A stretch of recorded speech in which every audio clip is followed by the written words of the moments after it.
ताय चैतन्य चरण कमलेभ्य नमः। श्रीमद्गुरुदेवाय नमः।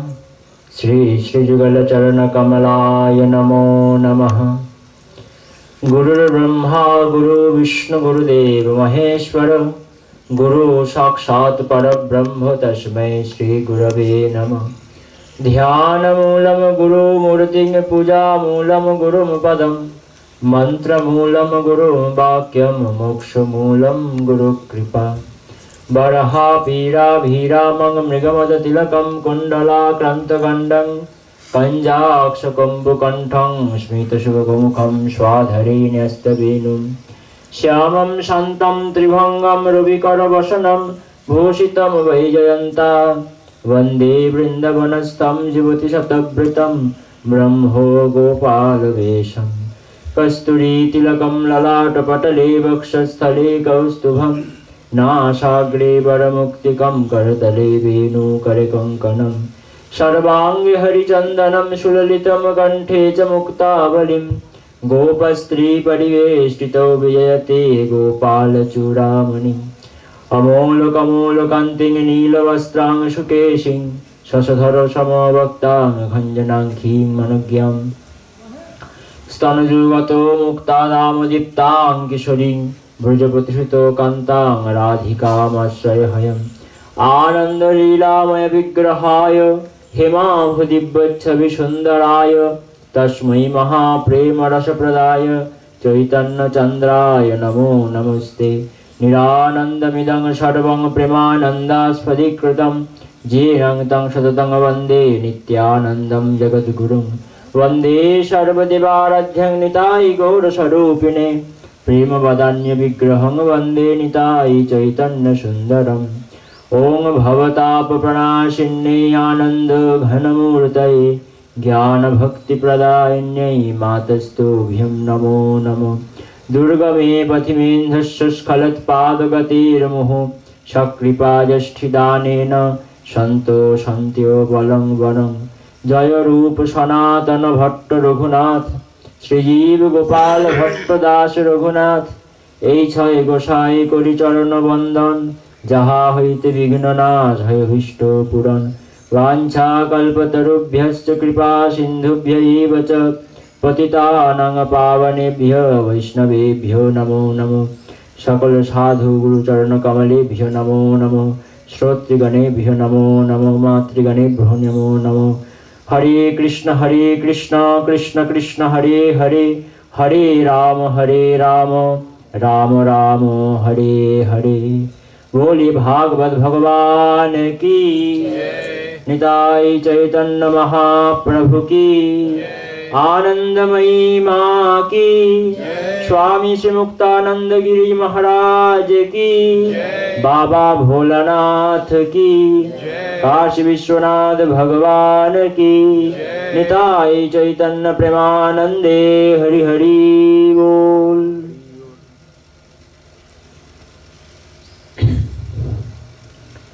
जय राधे। अकारण करुणा वर्णालय परात्पर अखिलेश्वर प्रेमामृत रसघन विग्रह सर्व कारण कारण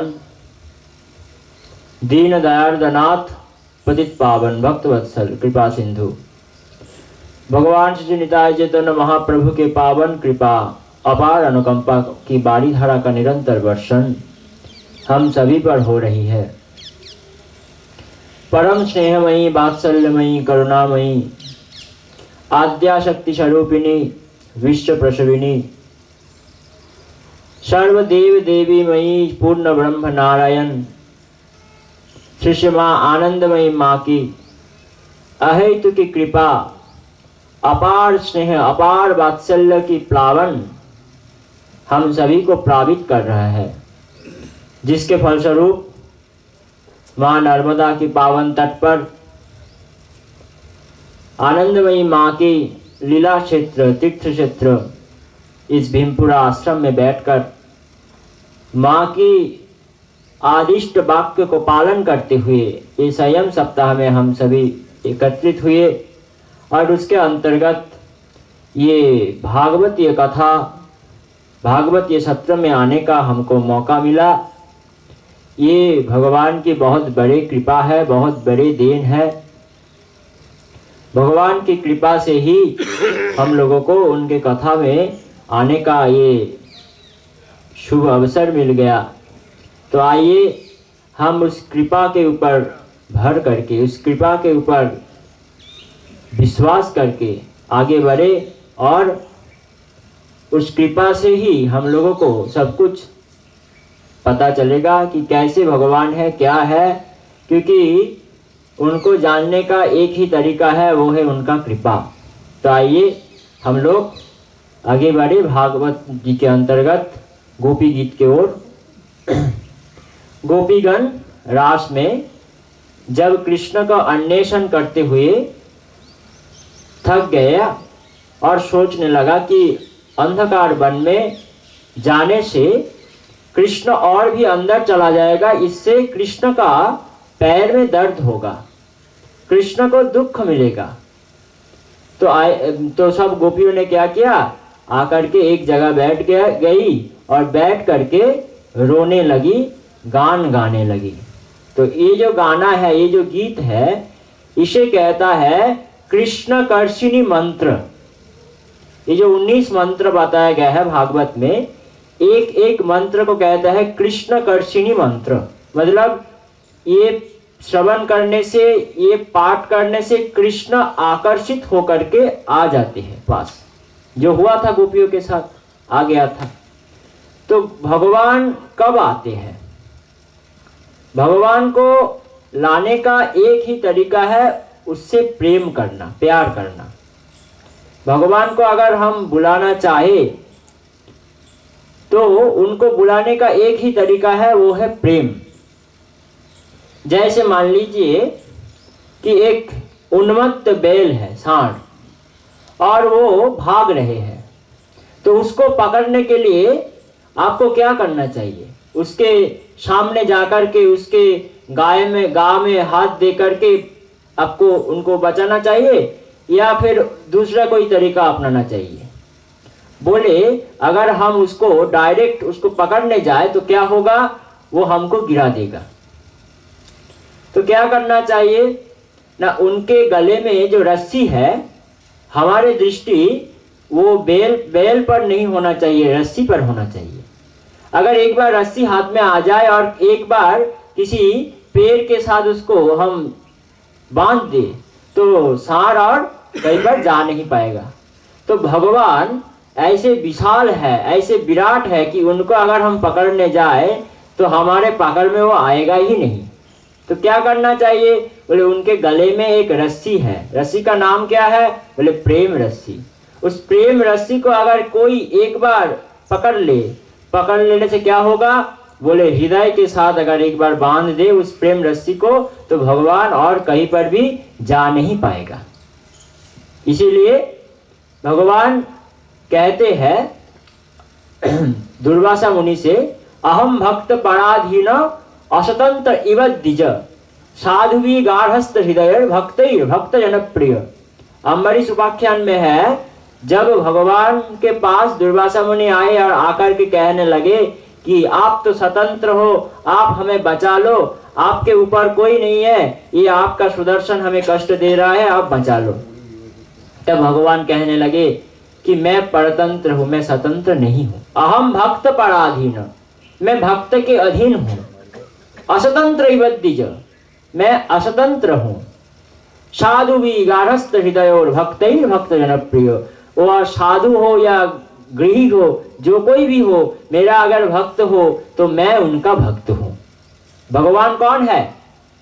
भगवत भक्ते भक्तिमान। भगवान कौन है ना? भगवत भक्त जो है उनके ऊपर जो भक्ति करते हैं वो है भगवान। मतलब भक्त का भक्त है भगवान। तो इसीलिए प्रेम ही उनको पाने का एकमात्र मार्ग है। प्यार करने से बहुत जल्दी भगवान मिल जाते हैं। इसीलिए गोपियों ने क्या किए, एक जगह बैठ करके उनके लिए गीत गाने लगे। उसका जो क्रंदन है, उसका जो रोदन है, उस रोदन ही गान बन करके प्रकट हो गई। तो इसीलिए हम लोग आलोचना कर रहे थे, हम लोग चर्चा कर रहे थे दूसरे श्लोक के ऊपर। शरदुदासये साधु जात सत सरसी जो दरो श्री मुषादृशा सुरतनाथ ते अशुल्क दासिका बरद निग्नतो नेह किम बध। मतलब शरतकालीन जो साधु जात पद्म है, उनके उदर में जो शोभा है आपके दृशा मतलब आपके जो दृष्टि उससे भी ज्यादा सुंदर है। कल हम लोग इसके ऊपर चर्चा किए थे कि आपके जो दृष्टि है शरतकालीन पद्म के पुष्प के अंदर का जो शोभा है उससे भी ज्यादा सुंदर है आपका दृष्टि। और शरदुदासये साधु जात सत सरसी जोदर श्री मुषादृशा सुरत नाथ ते अशुल्क दासिका। आप सुरत वर्धनकारी हो, हम आपके अशुल्क दासिका बिन मूल के दासी है। ये प्रेम जो है, ये कल महाराज जी बता रहे थे प्रीत ना जाने रीत। तो प्रेम अगर कुछ इसमें लेना देना का भाव आ गया तो वो बिजनेस हो जाएगा, वो प्रेम नहीं रहेगा। अगर किंचित मात्र कुछ चाह रह गया कि हमको ये चाहिए भगवान से, तो वो प्रेम नहीं होगा, वो बिजनेस हो जाएगा। तो प्रेम किसे कहता है ना, कहते हैं कि आत्मेंद्रिय प्रतिवांछा तारे बोली काम कृष्णेंद्रिय प्रति इच्छा धौरे प्रेम नाम। मतलब मेरे इंद्रिय सुख के लिए जो कुछ उसे कहता है काम, और भगवान के लिए सुख के लिए जो कुछ उसे कहता है प्रेम।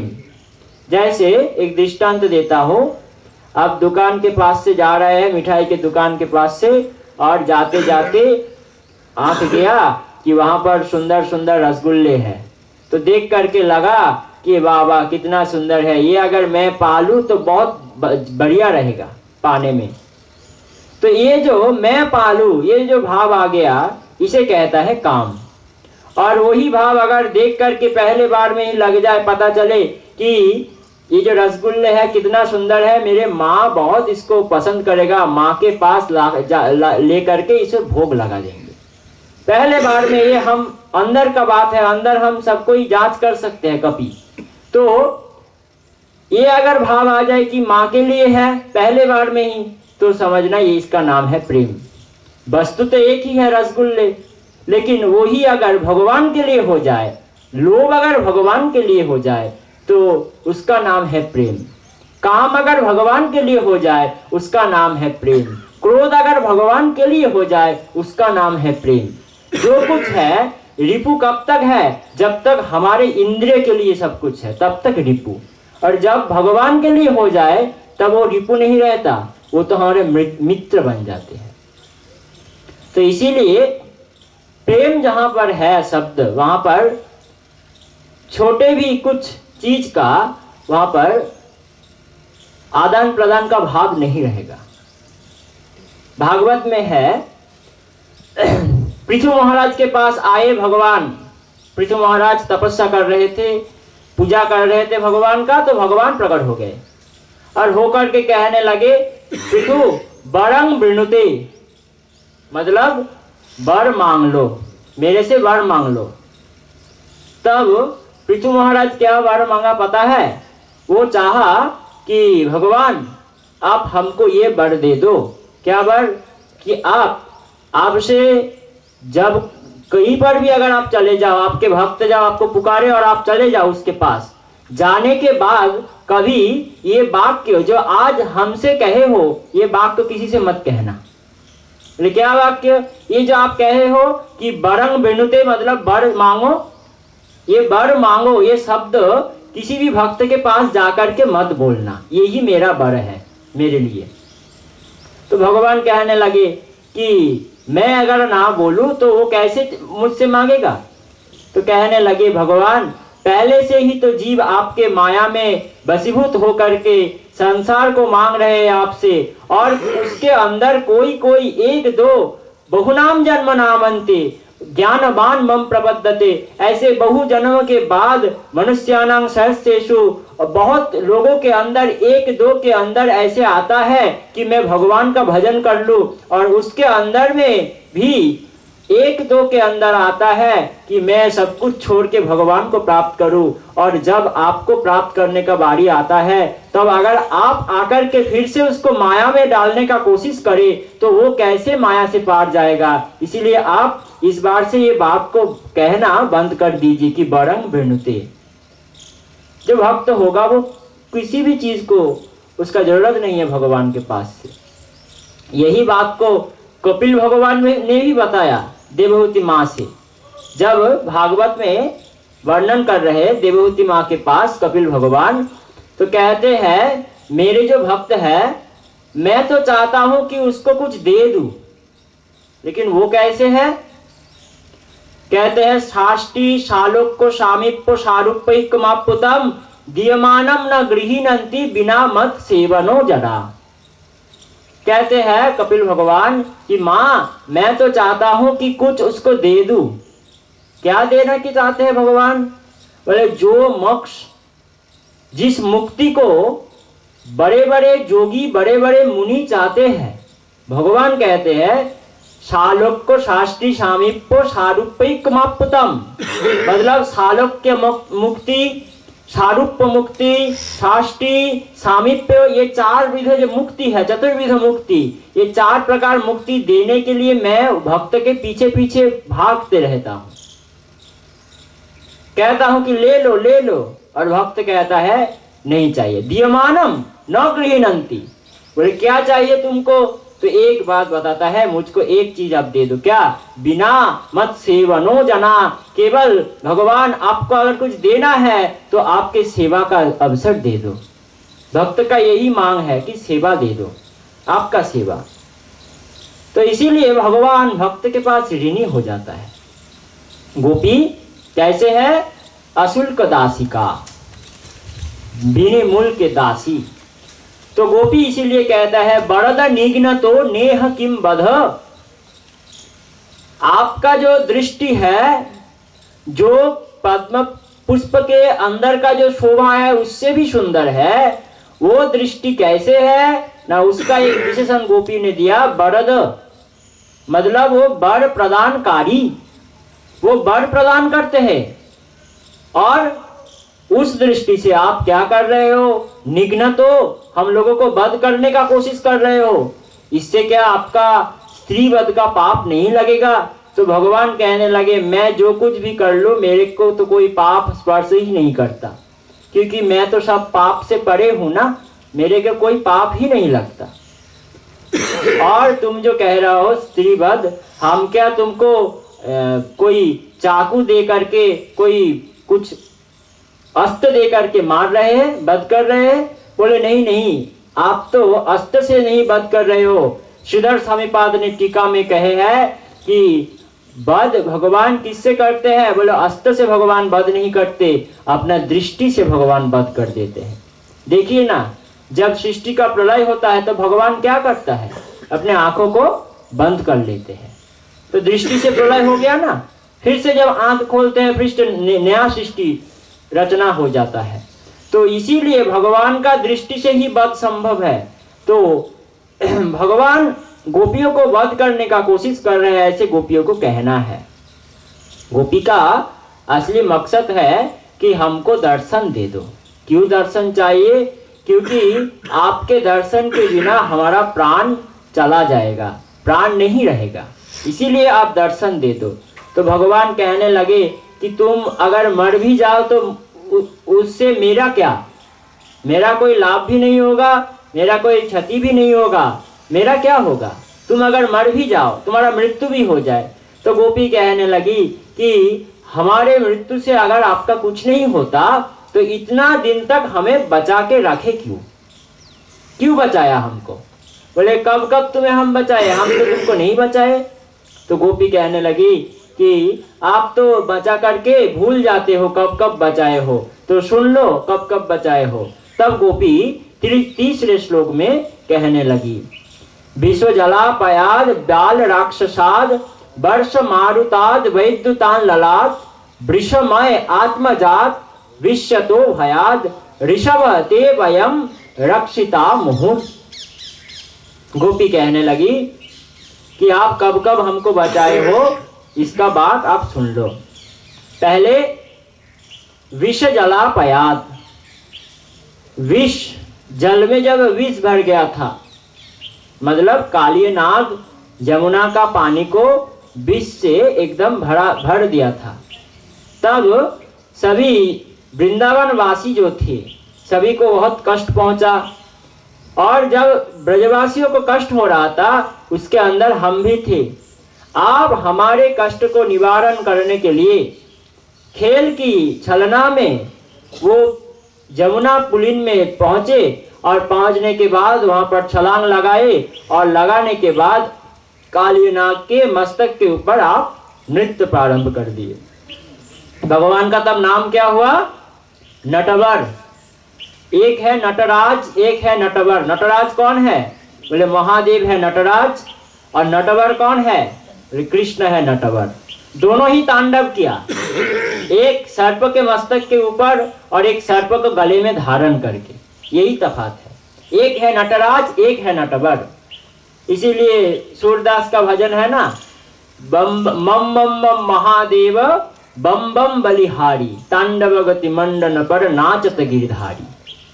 तो भगवान नटवर बन गए, और तब जो नाग पत्नियां थी वो कहने लगी, कस्यानुभावस्य न देव विद्महे तवांग्र रेणु स्पर्शाधिकारम जद वंशया शील ललनाचरण तपा विहाय कामान सुचिरधृत व्रतान। हे भगवान, कस्यानुभावस्य न देव विद्महे, अस्य मतलब ये जो काली नाग है इसका क्या भाग्य है? कस्यानुभावस्य न देव विद्महे, हम लोग नहीं जानते कि इस काली नाग का भाग्य कैसा है। क्यों? क्योंकि तवांग्र रेणु स्पर्शाधिकारम, तुम्हारे चरण रेणु स्पर्श करने का अधिकार इनको मिल गया। भगवान से कहते हैं नाग पत्नियां कि हे भगवान, तुम्हारे चरण रेणु स्पर्श करने का अधिकार इनको मिल गया, इसका क्या भाग्य है पता नहीं। बोले क्यों? चरण रेणु का इतना मूल्य क्यों है?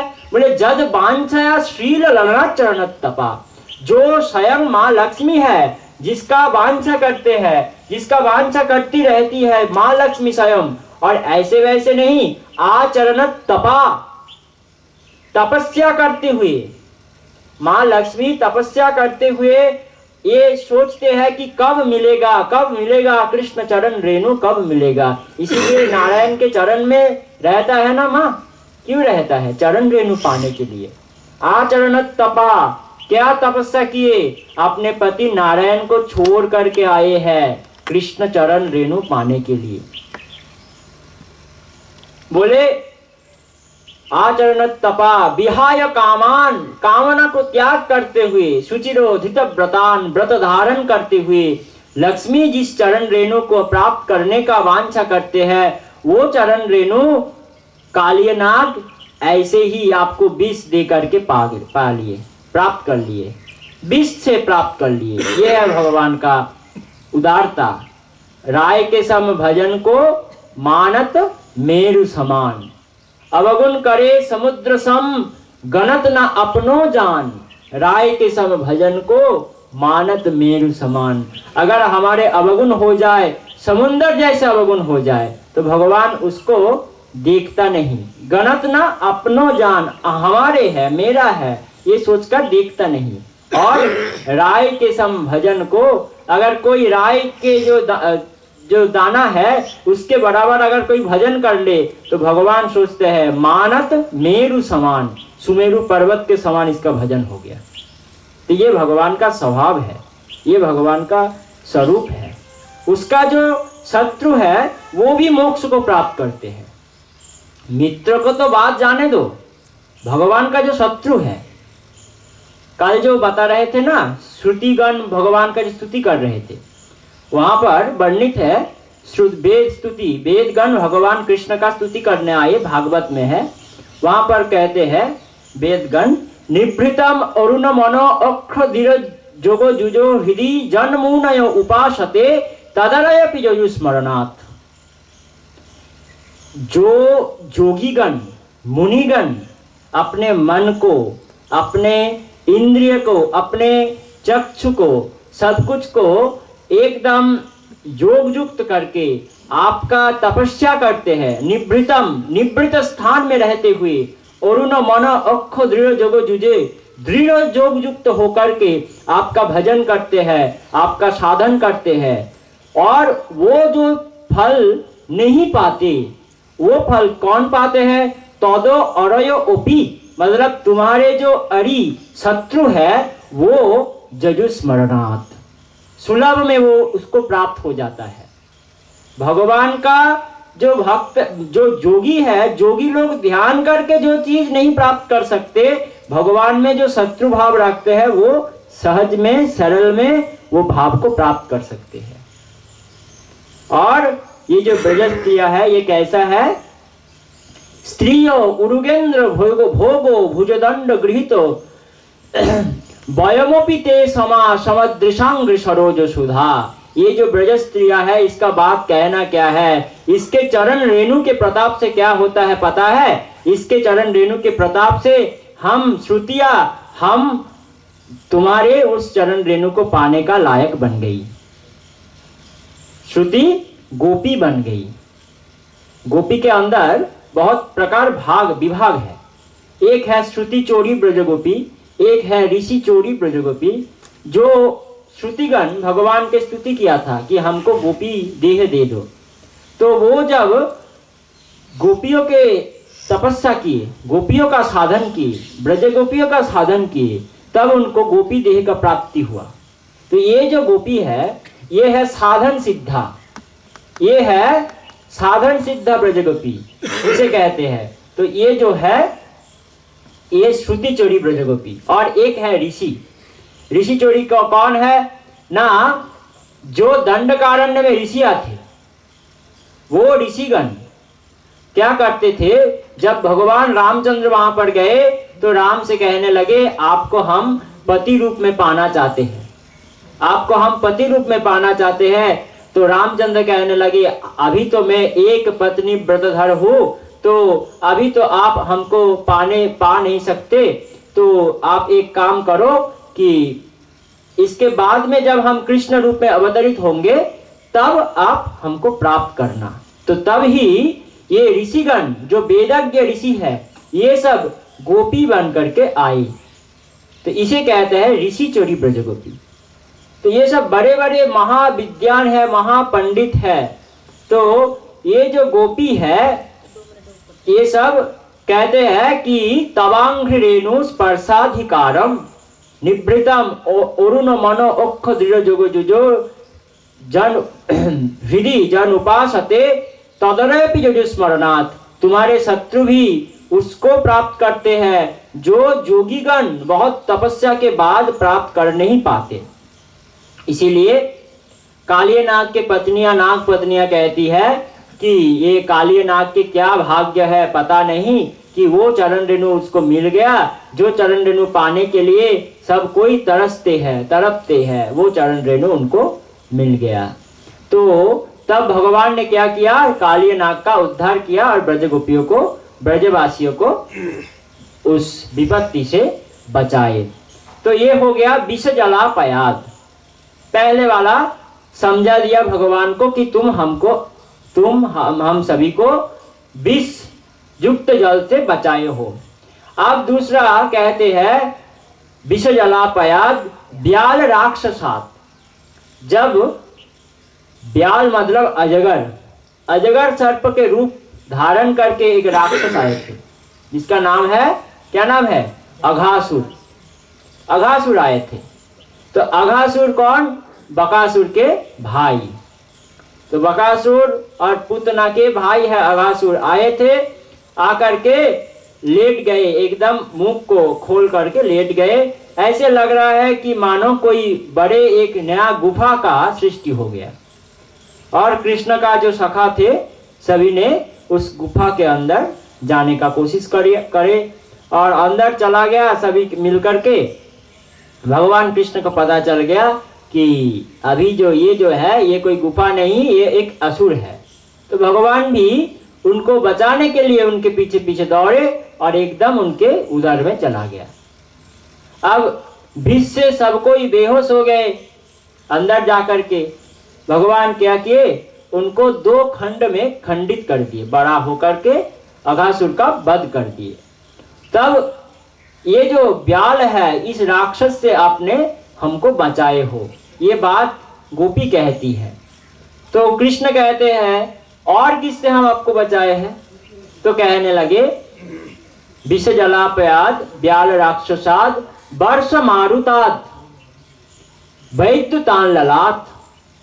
जो गोवर्धन पूजा के समय इंद्र पूजा नहीं होगा, गोवर्धन का पूजा होगा। जब ऐसे कृष्ण ने घोषित कर दिया था, तब उसके समय गोवर्धन गिरिराज के पूजन करते हुए इंद्र ने संवर्तक मेघ को भेजा और उस मेघ से बहुत घनघोर बारिश हुआ, बहुत तूफान चला और वैद्युतान ललाट वज्रपात हो रहे हैं। तब कृष्ण ने क्या किए न, गिरिराज को अपने कनिष्ठ उंगली में धारण कर लिए। कनिष्ठ उंगली में धारण करके गिरिधारी नाम ग्रहण किए और गिरिधारी होकर के ब्रज गोपियों को, ब्रजवासियों को बचाया। तब सखा सभी आकर के कहने लगे कन्हैया तेरा हाथ दुख जाएगा, हम इतने सारे हैं, ये लकड़ी से हम इसको तोड़ के रखते हैं, तो अपना हाथ नीचे नमा ले बेटा, लाला तेरा हाथ दुख जाएगा। तो कृष्ण कह रहा है कि मैं अगर हाथ नमा लूं तो हाथ नीचे कर लूं तो ये पहाड़ रह जाएगा। तो तू क्या सोच रहे हैं कि तेरे बल से ये पहाड़ ऊपर है? हम इतने सारे लकड़ी देकर के इसको उठा के रखा हूं। तो कहने लगे कृष्ण ठीक है, तो मैं हाथ नीचे कर लेता हूं। कृष्ण ने जब ही हाथ नीचे करने का कोशिश किया और पूरा एकदम गिरिराज, 7 क्रोश का गिरिराज एकदम नीचे आ रहा है, सब कोई उसके अंदर है, तो एकदम मर जाएगा। तो सभी ने कृष्ण को फिर से कहा बेटा तू ही हमारे रक्षा करता है, हाथ को थोड़ा उठा दे। फिर से कृष्ण ने अपने कनिष्ठ उंगली को उठाया और उठाने से गिरिराज रह गया। तब 7 दिन तक इंद्र ने वैद्युतान ललाट वज्रपात किया और घनघोर वर्षण किया। उससे भी भगवान कृष्ण का गिरिराज के ऊपर और ब्रजवासियों के ऊपर एक आंच भी नहीं आया। तो इसीलिए कहते हैं वर्ष मारुताद वैद्युतान ललाट। जो इंद्र का जो अहंकार है उसको चूर करने के लिए आप तो अपना लोगों का अहंकार को चूर कर देते हो। किसी का अंदर अगर अहंकार रहे, ये भगवान को पसंद नहीं। भगवान अहंकार को सहन नहीं करता। तो आपको अपना जनों का अहंकार को चूर करते हो। तो इंद्र का अंदर जब अहंकार आ गया, तब उसको चूर करने के लिए आप गिरिराज को 7 दिन तक धारण करके रखे।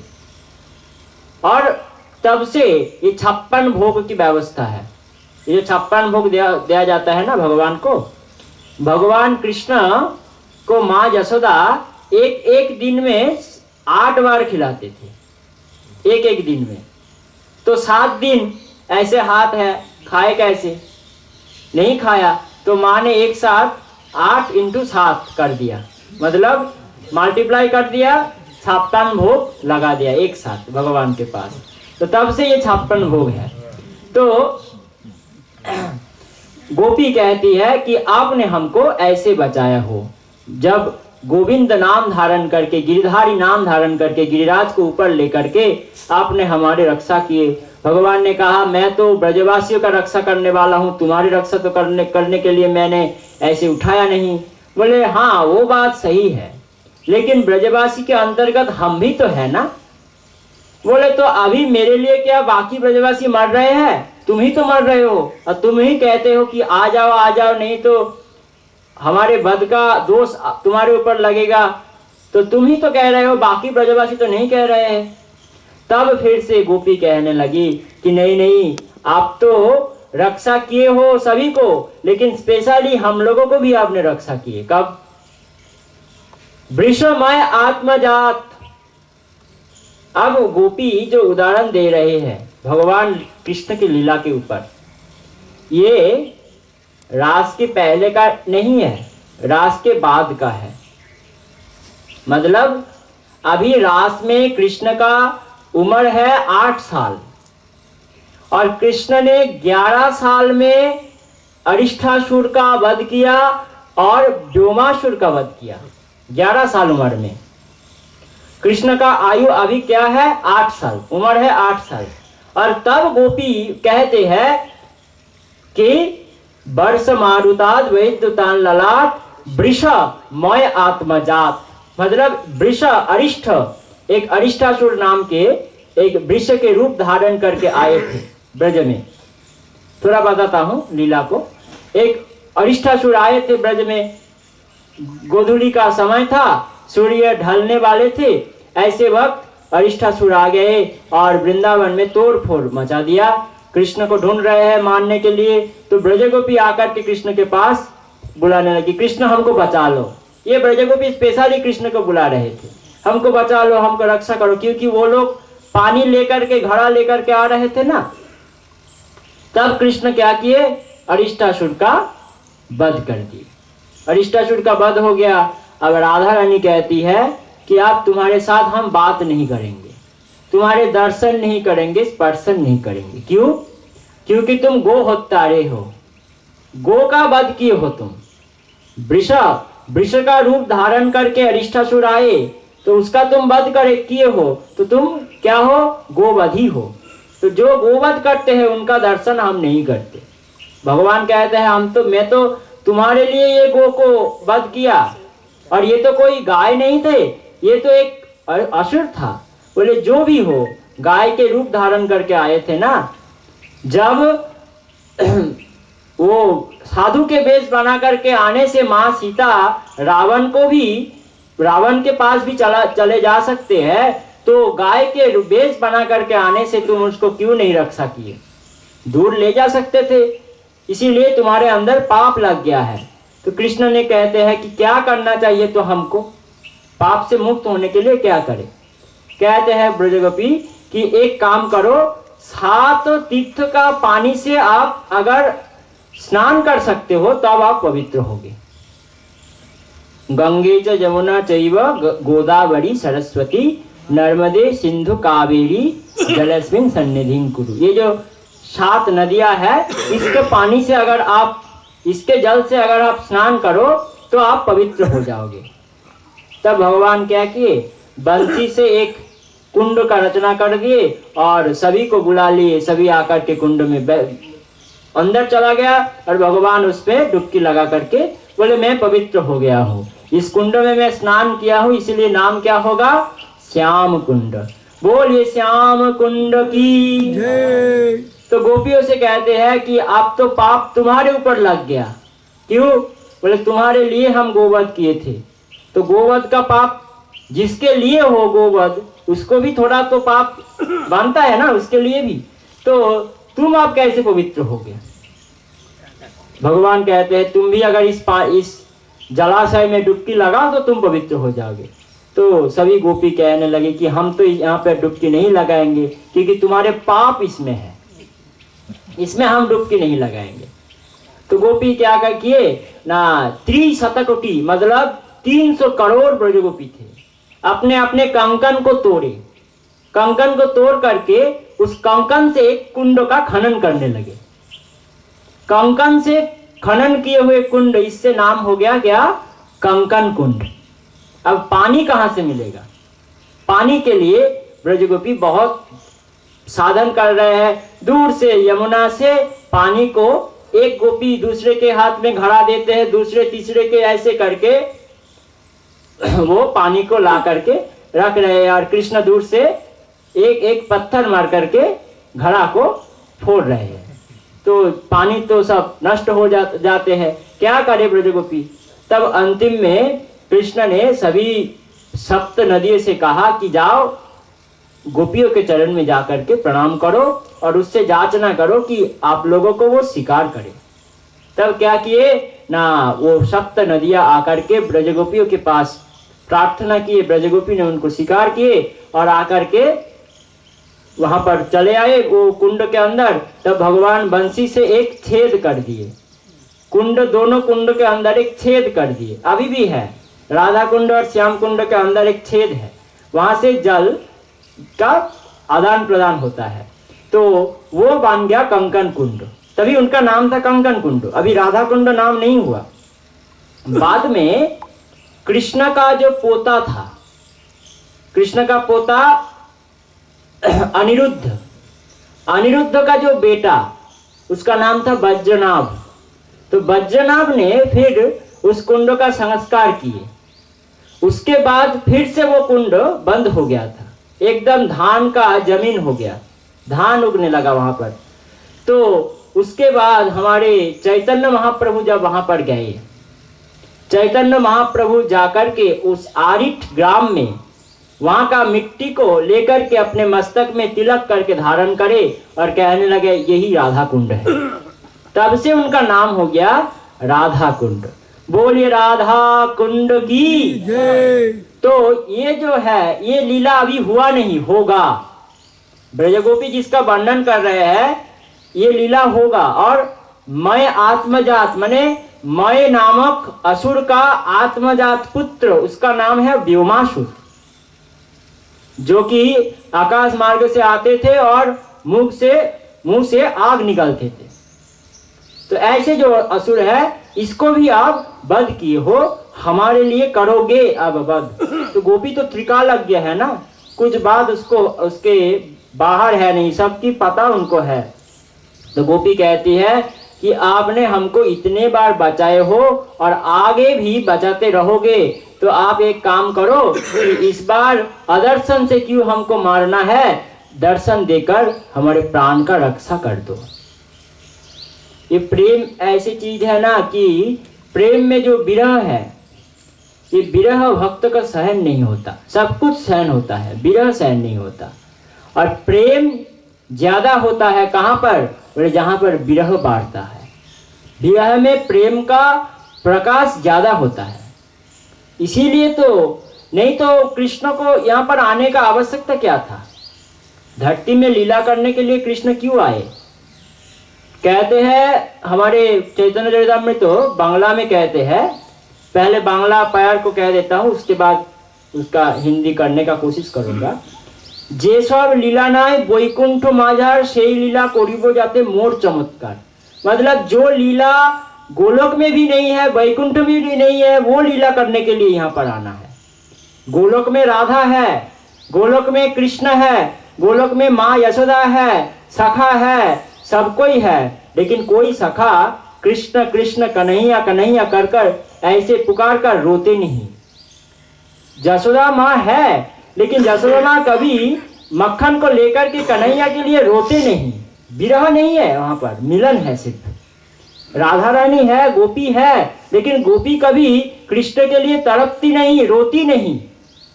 तो विरह रस जो है यहाँ पर प्रेम का विशेष अवस्था होता है। विरह में प्रेम का विशेष प्रकाश, इस रस को प्रदान करने के लिए, आस्वादन करने के लिए यहाँ पर भगवान आए और आकर के गोपियों के सामने से दूर हो गया थोड़ा, और दूर होकर के ये रस का प्रदान गोपियों को करने के लिए। विरह में ज्यादा आनंद होता है। विरह में, विरह के बाद जो मिलन होता है उससे सुख और भी ज्यादा बढ़ जाते हैं। प्रेम का दो स्थिति है, इसीलिए हमारे सनातन गोस्वामी बात कहते हैं, ओही रिवगति प्रेमना स्वभाव कुटिला भवेत अथो हेतर हेतश्च युनर्मानम उदंचते। ओही मतलब सर्प, सर्प जैसे ऐसे ऐसे करके जाते हैं ना, बोले प्रेम का गति भी ऐसा ही है, जिगजैग। कभी मिलन कभी विरह, कभी मिलन कभी विरह, यह है प्रेम का गति। कुछ कारण हो या ना हो ऐसे ही होगा, कभी मिलन होगा तो कभी विरह होगा। इसीलिए इस प्रेम का वर्णन करते हुए विदग्ध माधव ग्रंथ में, रूप गोस्वामी पाद का लिखा हुआ विदग्ध माधव, वहां पर ये प्रेम क्या है, माँ योग माया पौर्णमासी के रूप में अपने शिष्या नांदीमुखी से कह रहे हैं कि प्रेम कैसा है। तो प्रेम का संज्ञा देने के समय उन्होंने कहते हैं कि ये प्रेम में कष्ट कैसे है, न पीड़ा भीर नवकाल कुटकटता गर्भ निर्वासनस्य।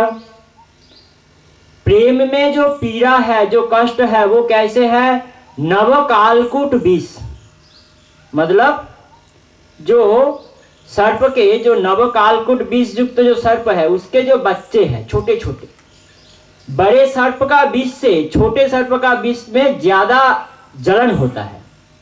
तो इसीलिए नवकालकुट विष युक्त जो सर्प है वो अपना विष को सोचते हैं कि मेरा जो ये विष है, मेरा जो ये जहर है, ये सबसे ज्यादा जलन प्रदान करने वाले। इसीलिए उसका एक अहंकार है कि मेरा जो ये विष है ये सबसे ज्यादा जलन पैदा कर सकते हैं, दर्द दे सकते हैं किसी को।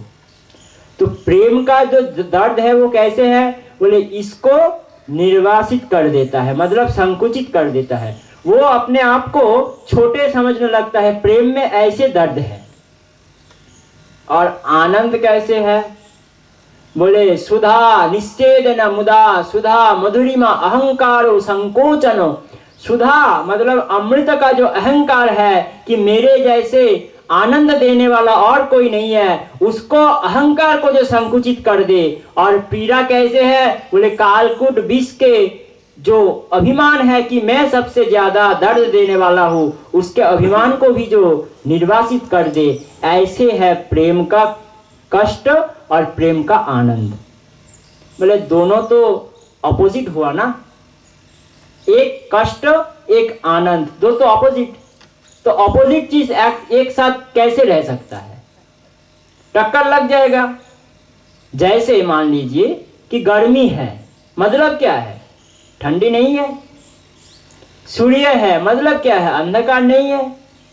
ये तो क्या हमको ये बताना जरूरत नहीं कि अंधकार नहीं है। सूर्य है, सूर्य आकाश में अभी है, मतलब अंधकार नहीं है, ये बात साबित हो जाता है। लेकिन ये जो प्रेम है ये थोड़ा अलग दृष्टांत देते हैं सनातन गोस्वामी पाद कि जैसे मान लीजिए कि बर्फ क्या करते हैं? ठंडा प्रदान करते हैं। आग क्या करते हैं? जलन प्रदान करते हैं। तो आग में हाथ देने से हाथ जल जाएगा। अब कभी सर्दी के मौसम में एक बहुत फ्रिज में रखा हुआ, बहुत समय तक रखा हुआ एक बर्फ को हाथ में थोड़ा ऐसे करके देखना, क्या हाथ ठंडा होगा? नहीं होगा, जलन होगा। आग में देने से भी जलन होगा और हाथ में बर्फ लेने से भी हाथ में जलन होगा। तो ठंडा चीज ये भी तो जलन दे रहा है ना। तो ऐसे ही है गोपी प्रेम कि प्रेम में आनंद इतना है जो आनंद वर्णन के बाहर है, और आनंद के ऊपर ये दुख, ये कष्ट, ये खेलते रहता है। इसीलिए ये जो प्रेम है ये आस्वादन योग्य, अवर्णनीय। इसीलिए हमारा चैतन्य चरितामृतकार कहते हैं यही प्रेमा जार मने तार विक्रम से ही जाने। मतलब ये प्रेम जिसके हृदय में हो गया उसका विक्रम वो ही जानते हैं, दूसरे कोई नहीं। कहने तो बहुत कुछ कहा जा सकता है, लेकिन प्रेम कैसा है ये कौन जानता है? बोले जिसका हृदय में ये प्रेम हुआ है सिर्फ वो ही जान सकते हैं। जिसका हृदय में ये प्रेम हुआ है सिर्फ वो ही जान सकता है। तो इसीलिए गोपी कहने लगे कि आप इतने बार हमको बचाए हो और अभी आपका आदर्शन से हमको मारने का कोशिश कर रहे हो। इससे अच्छा है कि आप पहले ही हमको मार देते। क्यों बचाए हो इतने बार? हम अभी जीवित रहना नहीं चाहते। तो भगवान कहने लगे कि वो तो मैं मेरा ब्रजवासियों को बचाया था, वो तो मैं मेरा मैया यशोदा को बचाया था, तुम लोगों को तो बचाने के लिए मैं कुछ किया नहीं। तो भगवान से गोपी कहने लगी कि हम जानते हैं तुम यशोदा को बचाने के लिए किए हो, लेकिन तुम्हारा जो तत्व है वो भी सुन लो। तुम्हें लगेगा कि हमको कुछ पता नहीं, हम बताता है तुम्हारे तथ्य क्या है। बोले नखलु गोपिका नंदनो भवान अखिल देहि नाम अंतरात्म दृक विखन सार्थितो विश्व गुप्तये सख उदेयवान सात्वतां कुले। गोपी ऐश्वर्य का उनका ज्ञान नहीं है, ऐसा नहीं है, सब कुछ है। जो भक्त होता है ऐसा नहीं कि भक्त के अंदर ज्ञान नहीं होता, ऐसा नहीं कि भक्त कर्मयोगी नहीं है, एक साथ सब कुछ होता है, सब कुछ एक साथ। भक्ति ज्ञान वैराग्य सब, भक्ति ज्ञान कर्म सब कुछ एक साथ ही होता है। तो कोई अगर ऐसे सोचे कि जहाँ पर माधुर्य है वहाँ पर ऐश्वर्य नहीं है, ऐसा नहीं है सब कुछ, लेकिन प्रधानता है एक का प्रधानता होगा। इसीलिए हमारे निताय चैतन्य परमहंस देव कहता है, बांग्ला में है एक कहावत, कहते हैं कि रसिक बोलिबे तारे जे सब मसला एक साथे दिया रसोई करिते पारे। मतलब वही रसिक है जो हर एक रस को हर एक मसला को क्या कहते हैं हिंदी में, मसले को दे करके रसोई करना जो जानते हैं, सब कुछ को मिला करके जो रसोई करना जानता है, मतलब जिसके अंदर ज्ञान भी है, भक्ति भी है, हट भी है, योग भी है, तंत्र भी है, सब कुछ है, लेकिन एक का प्रधानता है, वो है रसिक, वो है रसिक। इसीलिए गोपी सब कुछ जानते हैं लेकिन मानते नहीं, बाकी सिर्फ क्या मानते हैं, कृष्ण हमारे हैं, हम कृष्ण का है, यही मान्यता है, जानते सब कुछ। क्या कहते हैं, न खलु गोपिका नंदनो भवान, आप न खलु गोपिका नंदनो भवान, आप केवल गोपिका नंदन नहीं हो, मतलब आप केवल यशोदा का बेटा नहीं हो, तो आप कौन हो, अखिल देही नाम अंतरात्मदृक्, अखिल देही नाम, जितने सारे देही गण है इन सबके अंतरात्मा के स्वरूप में आप अवस्थित हो। इसीलिए भागवत में भगवान कहते हैं कि अथो मां सर्वभूतेषु भूतात्मानं कृतालयम अर्हत दान मानव्यांग मैत्री अभिन्न न चक्षुषा। भगवान भागवत में कहते हैं अथो मां सर्वभूतेषु, ये जितने सारे जीवगण देख रहे हो, भूतात्मानं कृतालयम, मैं सभी भूत के अंदर, सभी जीव के अंदर आलय निर्माण करके, ऐसा नहीं कि मैं कोई गेस्ट हूं, आऊंगा और चला जाऊंगा। भगवान हमारे हृदय में ऐसे नहीं रहता कि आए, चाय नाश्ता किए और चले गए, गेस्ट रूम में बैठ करके चाय नाश्ता किए और भाग गए, ऐसे गेस्ट नहीं है नहीं। भगवान कहते हैं तुम मुझको घर नहीं दोगे तो क्या हुआ, भूतात्मानम कृतालयम, कृत आलय, भगवान ने आलय निर्माण करके हमारे हृदय में बैठ गया।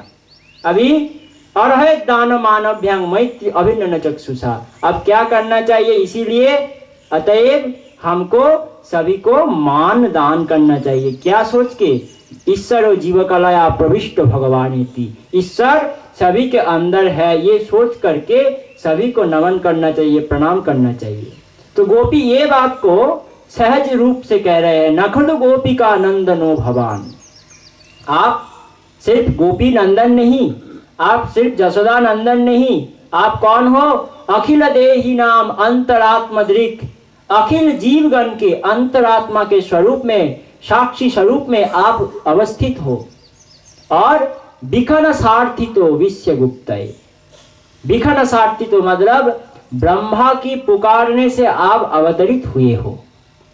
विखनसा मतलब ब्रह्मा, और उसका जो आरती है उसको पूर्ण करने के लिए आपका यहाँ पर अवतार हुए हैं, आप यहाँ पर धरती पर अवतरित हुए हो। जब पाप के भार में पृथ्वी निमज्जित हो गया था, तब गाय रूप के गो रूप धारण करके पृथ्वी ब्रह्मा के पास पहुंचा, और ब्रह्मा सभी को लेकर के भगवान के पास जाकर के भगवान को पुकारने लगे, क्षीर सागर के किनार जाकर के।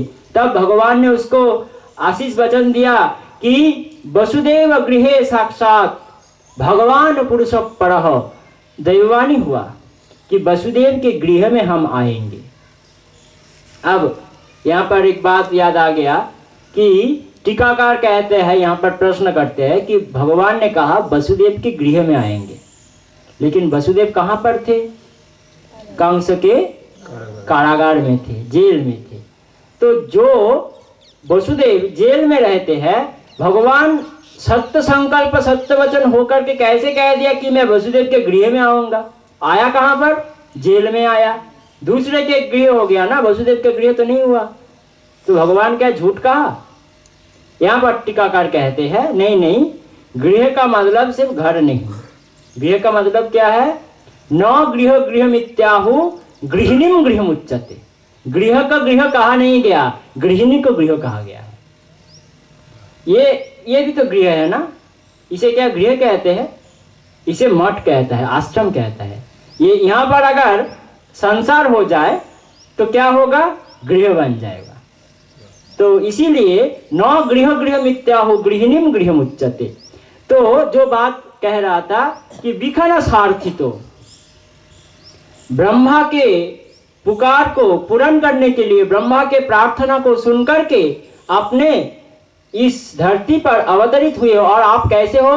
बोले विश्व गुप्त, आप विश्व के गुप्त निधि हो, गुप्त वस्तु हो। आपको जानना सभी के लिए संभव नहीं है। नायम सुखाव भवता देहिनां गोपिका सुतो ज्ञानिनां चात्म भूतानि यथा भक्ति मता मिहो। भगवान भागवत में वेदव्यास भगवान कहते हैं कि भगवान को पाना, भगवान को जानना नायम सुखाप भवता, उनको पाना, उनको जानना इतना आसान नहीं है, सुखप्रद नहीं है। क्या बोले? देहिनां गोपिका से, तो किसके लिए? देही गणों के लिए तो नहीं है, जो देह अभिमानी है उनके लिए भगवान को जानना तो ये तो बहुत कठिन चीज है। और सिर्फ इनके लिए नहीं, ज्ञानी नाम, जो ज्ञानी भी हो गया है वो भी भगवान को जान नहीं पाते। और चौ आत्मभूतानी, जो भगवान के है, मतलब भगवान ही है, भगवान भी अपने आप को जान नहीं पाते। तो कौन जानेगा भगवान को? भगवान को जानने वाला उनके भक्त होता है। आप देखिए, मिचली जो है वो क्या जानते हैं कि मैं कितना, मेरे में कितना मिठास है? आम जो है क्या जानते हैं कि मैं कितना सुंदर हूँ, खाने में कितना आनंद आता है लोगों को? ये आम नहीं जानते। कौन जानते हैं? हमारे जीवा जानते हैं। तो उनको आस्वादन कर सके ऐसे कोई उनका रहस्य जान सकते हैं।